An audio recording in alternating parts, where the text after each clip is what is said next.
So we got another Subaru. My friend picked this up from some guy, and I don't know, it was such a good deal. I don't even know the circumstances, but basically he got it for cheap and he wanted to pass it on. So my friend got it, and then he didn't want to mess with it, so he knows where Subarus go to die. Over at my place. There's the white one over there. The other white one. I was thinking of a name for it. I can't really think of one. I was thinking like Pepe Le Pew, because it's got a racing stripe on it, like a skunk. It runs pretty damn good. It's an 87. You can tell just by looking at it. The steering wheel right there says it all. If it was an 88, the steering wheel would be horizontally this way. It's an 87, so it's a bit more rounder right here. If it was an 86, it would be boxier steering wheel. If it was an 86, it would have the older style buttons. It would have the fan right here, or the wipers here and the fan here. No, wait, the fan here and the wipers here. Instead of this right here like mine does. Dual range, 5-speed, 344,000 miles. Manual locks and windows. April of '87.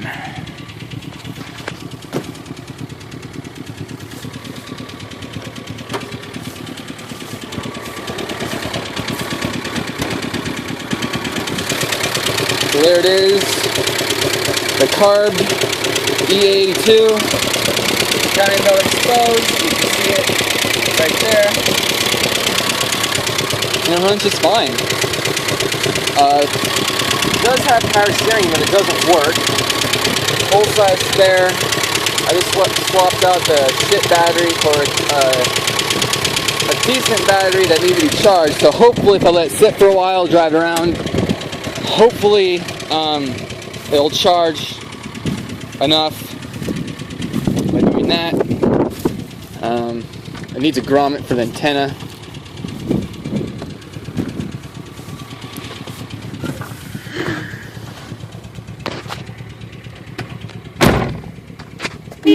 Horn works. AC does not. Ew. Let's turn it off. Hazards work. I wouldn't know if rear defrost worked or not. Summertime. Rear wiper works. Rear sprayer works, but no fluid in it. I can hear the motor work. Oh, the power mirrors work.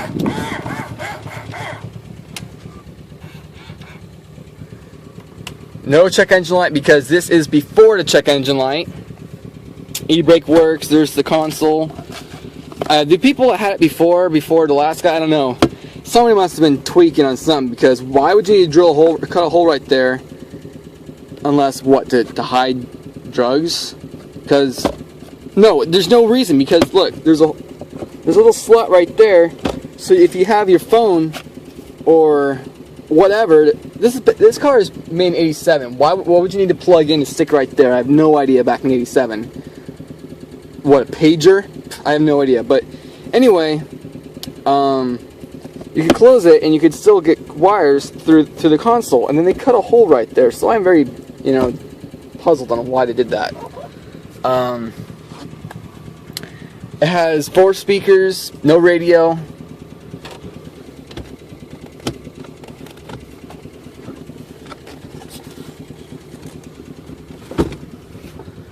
Huh, that's a weird speaker.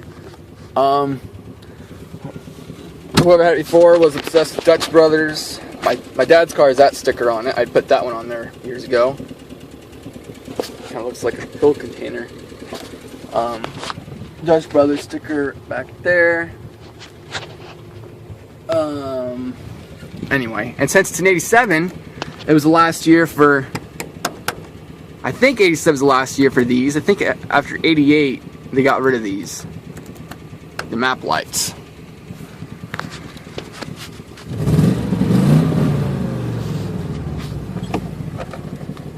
Low range.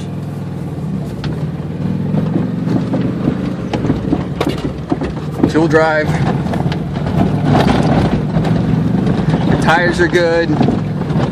The clutch is a little weird. I don't know if it needs to be adjusted or if it's going out, but it's not terrible. It's not bad like the Silver Surfer. That one, you pull out on it and it only has like that much, you know, from the top of the clutch. This one, go in and like, let's see if you can listen to it.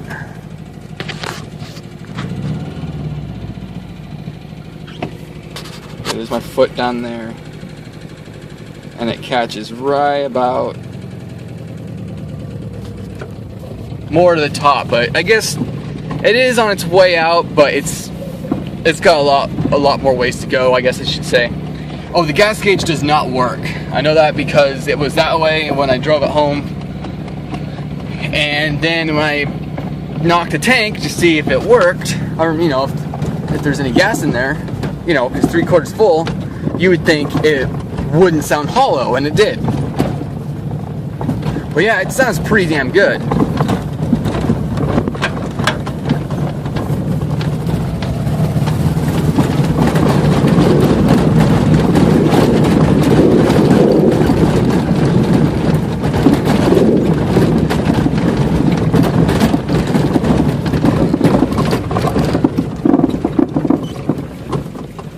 I don't know what that noise is. I didn't hear anything yesterday.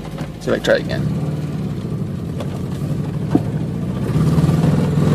Maybe it was a strut.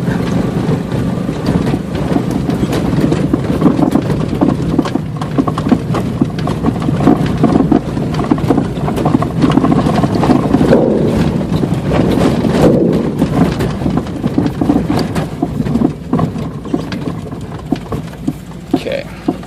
So there it is.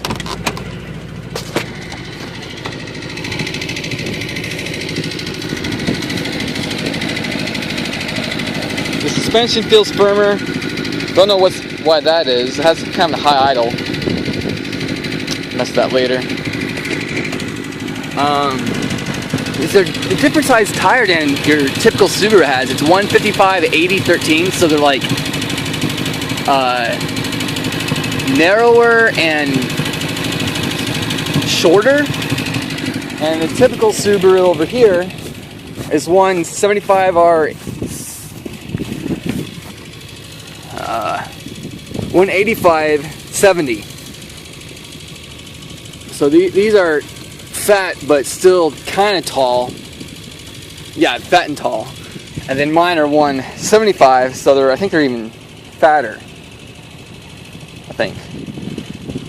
So when you're driving that, it definitely feels a lot stiffer compared to this one and mine, a white one, Elmer. But when you're going around the corners, it feels a lot better in that one because the smaller, thinner tires help it corner a lot better because instead of it doesn't loaf as much. Anyway, so there it is. Pepe Le Ticker.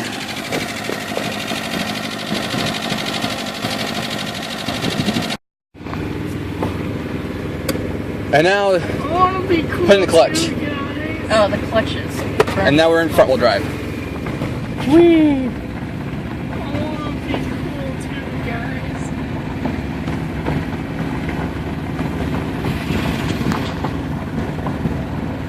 Look, I'm a part of something. Pills! Bills.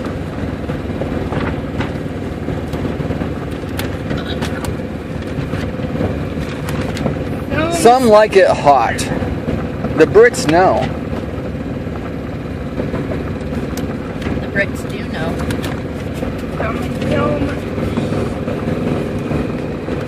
That was me.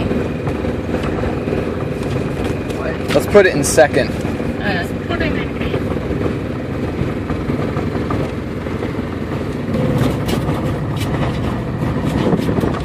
Do you have your foot off the gas? Yeah. So that's what high idle does. Cody's car is Honda, that one's been parked out there forever. His idle is so high, if you put it in gear and let up on the clutch, you would just take off like a rocket. It was so unsafe. Actually, the idle is about as high as this, but the Honda's got, well, feels like twice as much power.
Synchros are going to shit.